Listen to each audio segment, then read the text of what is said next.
وزارت امور داخلی تاجیکستان ویدیوی دو بندی سابق زندان گوانتانامو را نشر کرد که بعد پیوستنشان به گروه مسلح عبدالحلیم نظرزاده معاون سابق وزیر دفاع تاجیکستان دستگیر شدند.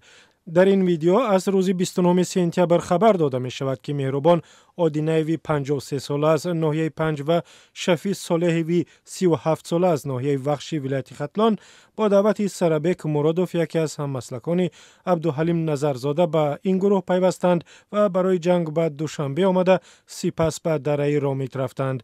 مهربان آدینایف در این ویدیو میگوید با دعوت سرابک به دوشنبه آمد و شب 4 سپتامبر به کارخانه نامپذیر نظرزاده رفت و در آنجا مسلح شد.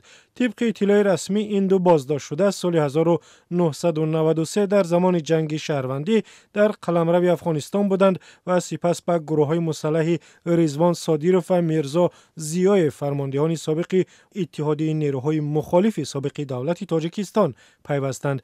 بعد امضای سازشنامه صلح تاجیکان در سال 1997 هر دو را عفو کردند، ولی این دو نفر به گفته مقامات سال 2001 به افغانستان برگشتند و در آنجا از طرف نیروهای ناتو دستگیر شده سپس به گوانتانامو فرستاده شدند. مهربان آدینایف و شفیع صالحوف در این ویدیو میگویند که با مساعدت دولت تاجیکستان به کشور برگشتند، هرچند امید نداشتند که دیگر روی وطن را میبینند. من یعنی که از اونجا راستی امیدی برآمدن نداشتم، آمدم اما با این خطاگی اگر زیاد شاید نمیدونم چند بار 1000 بارم بگم من پشیمونم. مدت 3 سال و 8 ماه در تمام گوانتانامو نشستم. بعد از او